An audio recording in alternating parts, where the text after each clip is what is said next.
kaburuji e demgal Pulaar e radio Jawol Sare. Musidɓe tedduɓe heten ko radio Jawol Sare on calminama to gonnon no gonirɗon kala joni meftande men e kaburuji.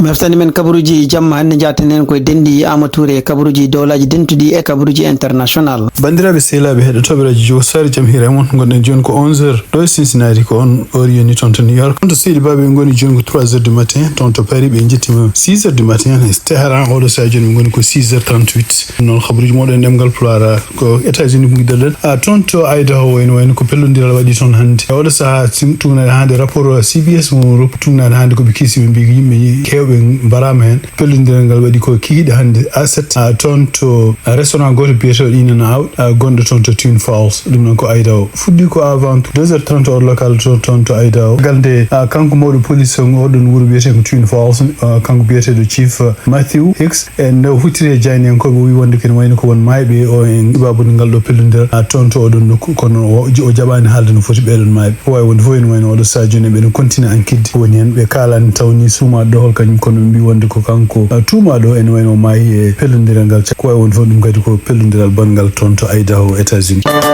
hande toon to Washington tumnade kadi ko ummi toon to Maison Blanche on kanko Donald Trump mon continue wiide oɗo sadio so tawi kanko Tad Blanche noon ko neɗɗo mo suuɓi yo ardo justice mo États-Unis ene wayno ko oɗo sadio gila alhamisa kañum hoore mum ko confirmation muɗum koko dartina saabu républicain ji sénateur uji ɗiɗi ko famɗi fof ene wayno calima wiide wonde kañum en koyem no kooli hankadi kanko Tad Blanche kanko Donald Trump noon wi so tawi ɓen mbaɗani ɗum ɗon kanko ne maw artire kala kalisaji kaltinoɗe pour wiyede wonde milliard uji ɗiɗi ɗe ɗaɓɓuno subabu pour kanko hoore makko pour plante mo wonno contre ARS ɗum noon e wiide makko so tawi Tad Blanche jaɓa kanko ne maw artire ɗum ɗo fof noon ko haaluji jeeyaɗi ɗi ganduɗa kamɓe ko woni sababu kanko John Cornyn jeeya toon Texas e kanko kadi Tom Tillis jeeya toon no Caroline du Nord ɗum woni gueɗe ɗe ɓe ganduɗa ɗe peeli kanko Tad Blanche wiide wonde ko laaɓananiɓe wonde est ce que kanko Donald Trump omo wawi artirde haala kaɗo kalis e ɗum noon kadi Donald Trump haalde ɗum ɗon kaɗo haala ne wayno ɓeydi caɗele hande toon to États-Unis wayno ko hohoɓe jeeyaɓe FBI en enquête oɗo sabotage mbaɗa ɗum noon systéme ndiyameji au moins e nder nokkuji e nder état ji ko famɗi fof état ji jeeɗiɗi ɗiɗon état ji noon ene wayno ko kamɓe Minnesota e Michigan eɓe jeeyano hen ko wawi wonde foof ene wayno ko oɗon sabotage mbaɗa ɗum forsi wonde ko ɓeɗon liggotoɓe ɗamno ndiyam yo nattu hutorade systéme automatique gonno toon mbatta hutorade systéme aji taw ko opération manuel ɗum noon ene wayno ko enquête oɓe tugnata hande ko kaali ɓe mbi wonde ko ɓe mbatti haqqillaji mabɓe oɗo yimɓe ingénieur uji taw ko akkoji non ko yimɓe liggotoɓe service internet taw jeeya ko Iran hot ene wawi taw ko kañumen goni caggal oɗo sabotage ko wawi wonde fof ala confirmation d' abord pour wonde ɓe gandi hol baɗɗo ɗum walla mbaɗa ɗum kono wawi wonde fof tunnade kanko biyeteɗo Del George kanko woni directeur communication ɗum noon kala ko fate taride ko fate beeli e énergie wi wonde ko ene wayno ko tunnade hande rapport aji ɗiɓe gummi toon to Michigan ɓe mbawi fottude caɗele gonno toon ɗo ene wayno opération ngaji fof puɗɗitima liggaji mumen kono eɓen continue enquête oɗo sa joni hono eɓen continue enquête oɗo sa joni hol wonɓe caggal muɗum haɗi oɗo sabotage habaruji men international puɗɗorɗen ko guerre gonɗo hakkude États-Unis e Iran tugnade kadi konngol kanko Donald Trump ngo windi e Truth Social wi wonde ene wayno ko attaque yande Iran ɗum noon ko hande walla janggo ene wayno oɗo sa joni o dartini ɗum sibabude wiide makko kadi o wi wonde ko nanodiral walla jaɓodiral ari jibinama hakkude kamɓe Iran e kamɓe États-Unis ɗum noon siftinde ɗon ko kamɓe Iran eɓe continue wiide wonde ɓe jiyani ngal ɗon kaldigal ngal Donald Trump haalata kono noon wayno ko kamɓe États-Unis eɓe continue wiide wonde ko Iran ene haalda e mabɓe haysinde wona directement ɗum noon siftinde on tan ko hande leyɗele arabeɓe e surtout kamɓe Pakistan eɓe continue wonde hakkude kamɓe Iran e kamɓe États-Unis surtout nde ɗo harde nde darto siftinde on tan haade nde kadi fuɗɗiti ko kadi ene wayde ko d' abord ko kamɓe États-Unis ɓe bombino Iran kene wonno balɗe sappo e tati e caggal muɗum ɓe dartini balɗe ɗiɗi kono ene wayno heccitawel kadi ɓe bombino sibabude Iran kañum hoore mum wellinoma bomboji toon to Jordanie ɗum noon ko base mabɓe won militaire gon toon ko wawi wonde fof ene wayno ko bomboji ɗi dartima e tugnade ko Donald Trump haali pour haaɓe ƴeewa so tawi nanodiral ngal wingal ene jogori yarude yeeso habaruji men international toon to Espagne hono kamɓe leydi Espagne ɓe gaddi grillage uji kewɗi ɗum noon grillage uji kadi baɗɗi barbuleji toon to nokkuji gonɗi toon to Ceuta ɗum noon ko nokku mo ganduɗa ene gonɗo fof hakkude mabɓe kamɓe e Maroc nokku mo ganduɗa kanko Pedro Sanchez premier ministre mo leydi Espagne mo feeli laamu Maroc wiide wonde ko kañumen jamiri émigré ji puusi grillage uji gonno toon walla puusi kam frontiére o mbawi nadde leydi mabɓe ko wawi wonde fof ene wonde ko kanko Pedro Sanchez ene wona oɗo sa joni o haalluji ɗi haala ɗi ko haalluji mo weltaki ɗum noon ko wawi wonde fof ene wayno ko kanko Pedro Sanchez ko neddo gandirnodo tungnade handi ko winda tonto CBS News wala NPR ko neddo gandirnodo kanyum horum ko avocat immigré ko nan wayno sibabunde dedo cedel badda hakkunde mabbe kambe e Maroc ko haalujo haala di ko holli ganyantumagal contre immigré kono ko way won fo tungnade handi kongol gumigol tonto lamude lindi wala tonto biro makko kanko premier ministre leydi Espagne ko haala ko o wi wonde haaluji makko di payani e yimbe immigré non fay ko yimbe autorité ji Maroc ko way won fo e subaka samedi hande hono kambe leydi Espagne be mbi wonde ko situation gonno tonto sota en wana odo sajon be jogi contrôle mum dum non ko tawde tagal de be gaddi kambe koy mabbe militaire uji o do region be gaddi kadi ken abbo e temede 2 meter taw ko gede kumboje ndiyam dum fof ko gardude frontière gonda ko mabbe Maroc yimbe donc rewden ko way won fo ko Sanchez o neddi lettre tutuma tonto communauté européenne pour kanko war makko holdude mettere men de ben puddi kanyum koy men attaque de tonje be kambe Espagne siftin ton ko leydi Italie kanyum horum hanki wino wonde ko kala visa ji gonno ton Schengen gonno da hakkunde mabbe kambe Espagne en wen dartini dum kadi be guddi frontière uji mabbe dum non ko weewe e leydi fo kambe France ko si be bino wonde ko frontière uji gondi hakkunde mabbe Espagne en wen be batten haggilo odo sa joni jewde so tawi cadel ngumurako ron khabaruji min international tonto Sénégal dum non tugnade kadi ko anda maggal bado ton tutuba on kambe gendarmerie national tonto Sénégal be mbawi wadde intervention ngaji ken wona temedidi sappo jeegom tugnade ko be kaali ko be mbi wonde ko en wayno ko didon intervention ngaji ken abbo e temedde nayi yimbe dido ngañima e di nder bedon temedde nayi yimbe dido hen temedde capande jersde e jeedido nad kanyum mbawi dandede kono ne wayno ko sappo joyna odo sa joni ma dum non ko accident badudi e lawol faade ton tutuba siftin don tan ko magal tuba ko jango dimanche hawrat ko didi lewru uti tan ujunaji de no gas jeegom kambe gendarmerie dino be no continue wonde laabi kadi e wiide mabbe kadi en wayno ko sofre be no yimbe ko lurentare dum non ko hunde de medan wadde dubi bennude khabaruji min international par des sports sedo hono kambe fédération européenne to piri ko fate football dum non e nder ko be kali be mbi wonde en wayno odo sa joni be natti jogare hankadi ko holare kanko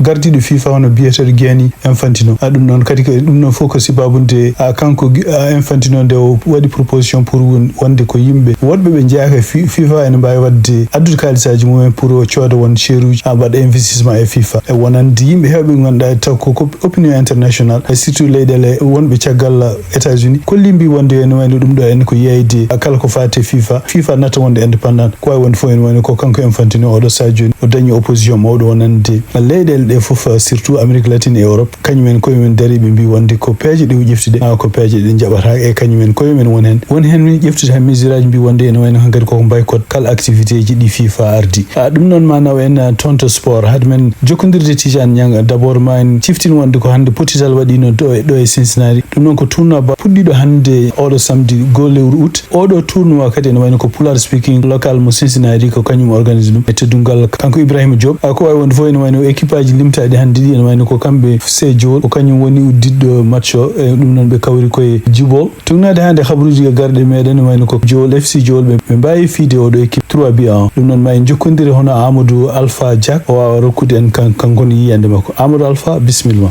Vraiment match joué yari no foti yaruni eden remercier kadi Pulaar speaking cagal le wadi en premier match ouverture ko fartangi mawdo kadi aussi jouam no hanirtini ha fey wadi fair play avec équipaji di fof machallah go fof holli ko wawi roki ko wawi kadi ala hare ala duko ala haydar arbitrage di aussi kadi en félicité jarna kadi équipaji di fof ardibe équipe jebol e non de jouruji modum e aussi kadi jouruji men ga e bangi men jowol comme match joué yarin foti yaruni jowol gagnima 3-1 donc eden biya félicitations à jowol eden biya kadi courage à FC jebol donc konon match yaari jaram Seydi Diaga jarama bandiraɓe sey laaɓe heɗoɓe radio jowol sare ma jokkodiri Tijan Nyang joni o rokken kankonde page makko mo joginen ko fate coftal bal Tijan Nyang bismillah musidɓe tedduɓe hettiyankoɓe haalirde radio wol sare gadorɗen kabaruji men coftal balli koye nder leydi Mauritanie tinamo kihiɗe hande go lewru août hitandu junnaji ɗe nogas jeegom puɗɗogol tourma agitem 18e édition to diwan mo brakna ngam hebde hen ko ɓuuri labde ala no mbatten joni so wona jokkodiren e abdourahmani guisse o artan en jencude pottal ouverture e pottitte ɗiɗi tijjade ñalawma janggo. hande ko le 1er août 2026 18e édition mo tourma agidm ouverture hawruno ko équipe mo mbeydi hondude équipe mo fondu fi équipe mo mbeydi 3-0 janggo foti hawrude ko équipe mo feral hondude équipe mo haymedat le deuxième match ko équipe mo bouchama hawrute équipe mo tampidaro honoré halide ko abdourahmane guisse. ha joni ko fate ndiɗon mbaydi pottitte tourmaji fuuti hitande ujunnaji ɗe nogas jeegom andamo ñalawma hande yuɓɓinamo tirage au sort tourma district de Bogué hitande ujunnaji ɗe nogas jeegom e nder ndiɗon mbaydi en tawe oɗo tourma fecci koye puluji 5 pula en tawe hen kippu Bogué dow ceenel kippu ñoole kippu mbon jeeri pulbe en tawe hen FC base canal plus Carrefour e kippu FC Barcelone pulse en tawe hen FC Saye Houdallay ADN3 e kippu Alamara e kippu Central poule D en tawe hen kippu FC GBK e kippu ñooli Carrefour e kippu Wagboude e kippu FC Ganki poule O en tawe hen FC Dubango FC Bogué Centre FC International e Bogué Escale poule Saket o ko poule F en tawe hen FC Thidé kippu FC Sarendogu FC Thialgou FC Espoir mo deme. on équipe nationale mo leydi Mauritanie sukaɓe yaroɓe duuɓi nogas fettunoɓe tourma kotif hitande ujunnaji ɗe nogas jeegom to leydi Espagne caggal défaite mabɓe finale yesso kippu Maroc taw ko loguiɗiɗe logol gotol jamma hande so woni 1h15 eɓe tijjaɗo e lamorgo leydi Mauritanie Nouakchott. ñalawma janggo woni jaabi ha tirdi tourma sukaɓe yaroɓe duuɓi 14 to wuuro Jowol pottel ngal fettata koto kinde kode arena jogori hiwdirde ko kippu AS Lode Jama ma hiwdirde kippu FC Gori ɗumnade kippu Real Madrid ɓe kolliti ɓe puɗɗitima kaldigal hakkude mabɓe Vinicius Junior pour prolonger contrat mum. ono Johnny Infantino dartini ko fate projet mo wino mo waɗa ko fate jeegol coupe du monde naddude hen ko fate privé ndiɗo mbaɗi waɗi ko caggal nde l'UEFA woni confédération européen holliti mettere mum no fewi holliti kadi ko fate coupe du monde 2030 so oɗo projet lawɗi ono équipe aji européen ji foof tawtortake coupe du monde ñalawma hande Johnny Infantino o holliti o dartini oɗo projet mo anni o wadde. ha joni ko fatte kabruji coftal ɓalli pottitte ñalawma hande pottitte cehilagal kippu Dortmund kañum heeɓi polgue yesso kippu FC Tokyo taw ko logol gotol e ndiga kippu Manchester City kañum hiwdirno kippu Inter de Milan pottal cehilagal pottal ngal wawno gasede ko waɗeke 1 partout tuma nde payi faw petta ko Inter de Milan wawi hebde polgu taw ko logitate logol gotol kippu Manchester United kañum heeɓi polgue yesso kippu Atlético Madrid logiɗiɗe logol gotol ha joni ko fatte ndiɗon mbaddi Real Madrid kañum hiwdirno kippu Fiorentina potel ngal wawi gasiri ko ɗeki do partout kabruji men coftal ɓalli ko ɗo kayde en calmini hettiyankoɓe haalirde radio wol sare to mbawi wonde fof. Tijani Niang a jarama musidɓe tedduɓe tenkoɓe radio sare ko ɗo tongi meftande men e jamma hande o en ñaguima joom jaam mo jaam woni jungo mum nde waɗante en jaam.